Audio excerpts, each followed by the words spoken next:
అందరికీ నమస్కారం. అంటే కొద్దిగా గుర్తు బాగాలేదు, ఏమనుకోకండి. నేను శివకుమార్ గారి గురించి ఒక విషయం చెప్తున్నాను. ఆయన స్టేజ్ మీద డ్యాన్స్ చేసేటప్పుడు మేము కింద చూసేవాళ్ళు డ్యాన్స్.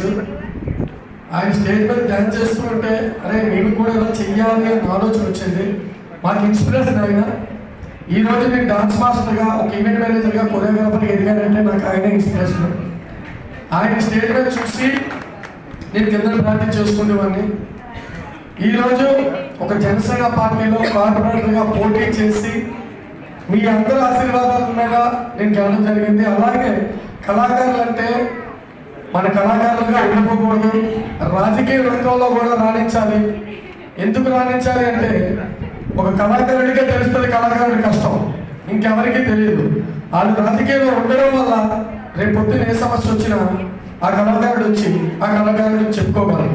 ఆ కష్టం మీరు తెలుస్తారు. కాబట్టి ఈరోజు శివకుమార్ గారు ఆయనకి సపోర్ట్గా నేను ఎల్లప్పుడూ ఉంటాను. ఆయనకి ఏ కష్టం వచ్చినా రాజకీయ రంగంలో నేను అండగా ఉంటానని నేను తెలియజేస్తున్నాను. ఎందుకంటే ఆయన ఎంతో కష్టపడి పైకి వచ్చారు, అవమానాలు భరించారు.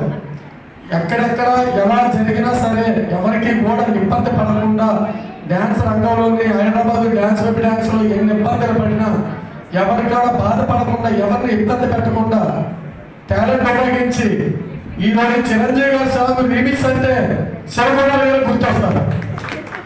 ఎందుకంటే మెగాస్టార్ చిరంజీవి గారిని మనం అక్కడ చూడగలం, ఇక్కడ స్టేజ్ మీద చూస్తున్నాం. ఆయన్ని ఇలాంటి ఇన్స్పిరేషన్ తీసుకోవాలి అనేసి ప్రతి ఒక్క డ్యాన్సర్కి, కళాకారులకి కూడా నేను తెలియజేస్తున్నాను.